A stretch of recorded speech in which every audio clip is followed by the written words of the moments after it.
बिस्मिल्लाहिर्रहमानिर्रहीम, अस्सलाम वालेकुम। मैं हूं शाहिद सकलैन और आप देख रहे हैं मेरा यूट्यूब चैनल। आज की इस वीडियो में तहरीक लब्बैक का जो मार्च हो रहा है उसके हवाले से कुछ लेटेस्ट अपडेट्स आपके साथ शेयर करूंगा। कुछ ऐसे इंकशाफात हुए हैं जिनसे ये पता चला है, और ये इंकशाफात एक ऐसी हस्ती ने की है, एक ऐसी शख्सियत ने की हैं जो कि इन मुज़ाकरात में डायरेक्टली वज़ीर-ए-आज़म पाकिस्तान इमरान ख़ान के कहने पर शामिल हुए थे। ये उन्होंने बाकायदा कहा है, और साथ में उन्होंने बहुत सारी ऐसी चीज़ें कही हैं जो कि मेरे भी इल्म में नहीं थी और यकीनन आप लोगों के लिए भी नहीं होंगी। एक तो उन्होंने ये बताया है कि मसला फ़्रांस के सफ़ीर का तो है ही नहीं, इस हवाले से उन्होंने तफसीलात बताई हैं। साथ उन्होंने ये भी कहा है कि 3 मुतालबात जो है वो मुज़ाकरात के शुरू में किए गए थे।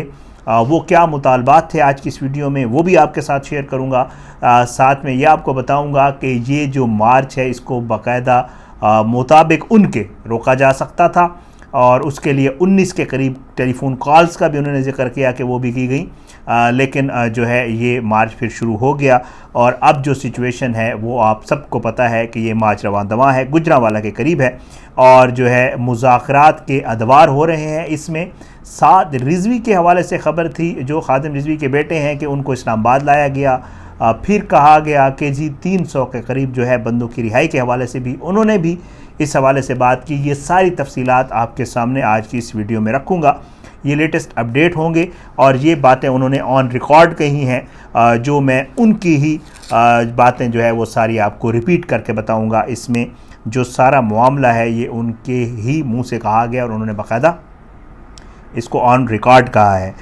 ये बात की गई है प्रोग्राम में, और ये जो मुज़ाकरात करने के हवाले से कहा गया कि वज़ीर-ए-आज़म पाकिस्तान इमरान ख़ान ने जो है वो डायरेक्टली कहा था इस शख्सियत को कि जी आप आगे आएँ और इनसे मुज़ाकरात करें। उनका कहना है कि जी मैं मुज़ाकरात करता रहा, और ये जो है हमारा राब्ता और ये बातचीत जो है वो जारी थी, और मेरा जो राब्ता है वो साद रिजवी से और जो इनके शुरा के अरकान हैं उनसे रहा। वो कहते हैं कि जुमेरात वाले दिन मुझे एक बार फिर कहा गया, जिस दिन ये मार्च शुरू हुआ उससे एक दिन पहले, क्योंकि जुमे को शुरू हुआ। वो कहते हैं जुमेरात वाले दिन मुझे फिर कहा गया कि बात करें। वो कहते हैं कि मैंने जो है पहले साद रिजवी से मुलाकात मेरी हुई थी, फिर उसके बाद 9:30 बजे रात के करीब जुमेरात वाले दिन मेरी शुरा के कुछ लोगों से भी मुलाकात हुई।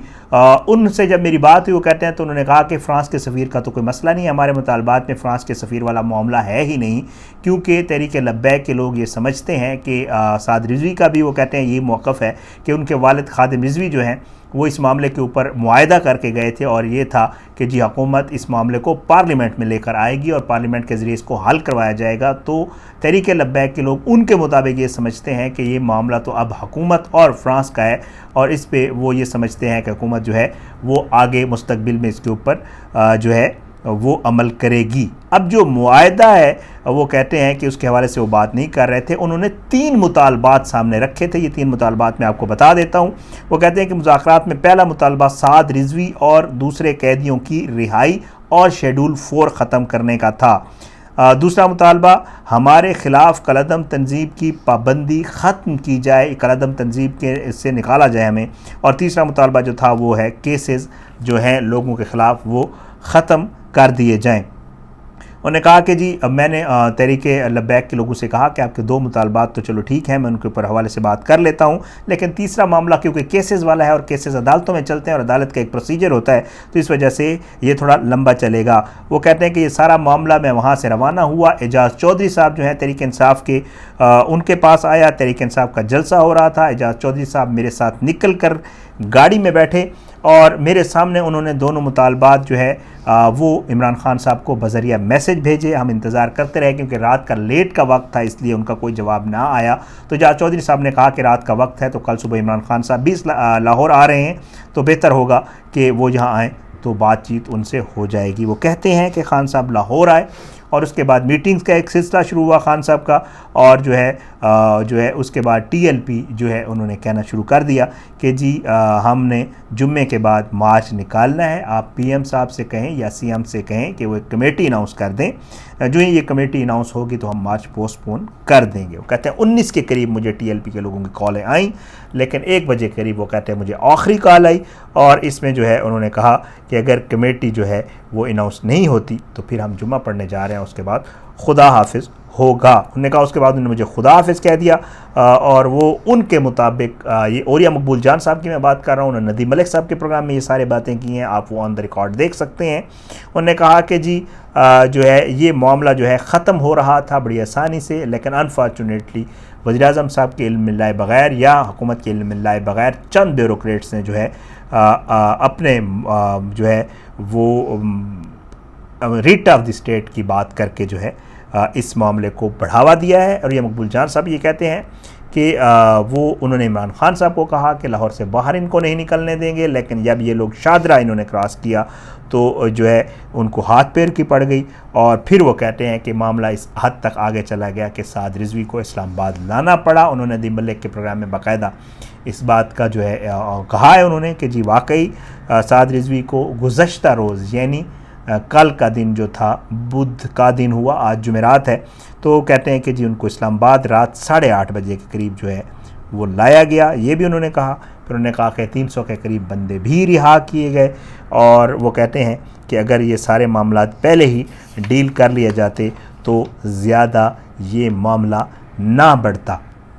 और जो है वो कहते हैं कि करारदाद के मामले के ऊपर जो है जो पार्लियामेंट में करारदाद है उसके मामले के ऊपर साद रिजवी जो है वो ऑन बोर्ड थे और उनको ये सारा पता था और वो ये समझते हैं कि उनके बुज़ुर्ग जो हैं वो ये मुआहदा करके गए हैं, तो इसलिए वो उनका एहतराम करते हैं। बहरहाल अगले 24 घंटे बहुत अहमियत के हामिल हैं, क्योंकि कहा जा रहा है कि अगले 24 घंटों में मुज़ाकरात अभी भी हो रहे हैं। मुज़ाकरात की खबर अभी थोड़ी देर पहले भी आई है कि मुज़ाकरात हो रहे हैं, जिसमें नूरुल हक कादरी साहब और वज़ीर दाखिला शेख रशीद साहब मौजूद हैं। और साद रिजवी के हवाले से भी कहा जा रहा है कि वो भी इस मुज़ाकरात का हिस्सा हैं। और अवलीन एजेंडा जो है वो साद रिजवी की रिहाई और दर्ज मुकदमात की वापसी और करारदाद वाला भी एक ख़बर के हवाले से है कि शायद वो भी अब इस हिस्से में शामिल है। बहरहाल अदालतें जो है हुकूमत ने कह दिया है कि जो फ़ैसले करेंगी वो होंगे और GT रोड समेत तमाम जगहों से हुकूमत का ये कहना है कि पहले लोगों को वापस भेजा जाए, उसके बाद इन मुज़ाकरात को आगे बढ़ाया जाएगा। अब की जो फ्रेश अपडेट है वो ये है इन मुज़ाकरात के हवाले से। अब ये कहा जा रहा है कि शायद वज़ीर-ए-आज़म पाकिस्तान के साथ डायरेक्ट इन लोगों की जो शूरा है उनके कुछ लोग और चंद जय्यद उलमा जो हैं उनके हवाले से ये ख़बर है कि शायद वो भी डायरेक्टली वज़ीर-ए-आज़म पाकिस्तान से शायद पहले किसी वज़ीर से मुलाकात और फिर उसके बाद ये पॉसिबल है, ये ख़बर है कि शायद वो वज़ीर-ए-आज़म पाकिस्तान से भी उनकी मुलाकात आज रात के किसी पहर या कल सुबह हो सकती है। ये सारी अपडेट्स जो हैं ये हैरान कुन चीज़ें जो है वो थी, मुझे पता चली थी, मैंने कहा आपके साथ शेयर कर दूं क्योंकि ये मामला जो है ऑन गोइंग है। अल्लाह ताला हर तरफ खैरियत करे, अल्लाह पाकिस्तान का हामी नासिर हो, अल्लाह अमन व अमान कायम रखे, अल्लाह करे कि ये सारा मामला पुरअमन तरीके से हल हो जाए और अल्लाह जो है हर किस्म के इंतशार से और हर चीज़ से जो है वो अल्लाह करे अमन व अमान रहे। बहरहाल ये सारी वीडियो आज की इस वीडियो से इतने, आने वाली किसी वीडियो तक के लिए इजाज़त दें। कोशिश होगी कि जितने अपडेट्स होंगे इस हवाले से वो आपके साथ शेयर किया करें जो हम तक पहुँचेंगे। बाकी हुकूमत जो है वो अपना काम कर रही है रीट ऑफ द स्टेट को भी कायम रखने के लिए, और जो है वो तहरीक लब्बैक के जो कारकुनान हैं वो भी रवां दवा हैं। अल्लाह करे ये मामलात इस तरह पुरअमन तरीके से सॉर्ट आउट हो जाए, इसी में हम सब की बेहतरी है। पाकिस्तान जिंदाबाद। अल्लाह हाफ़िज़।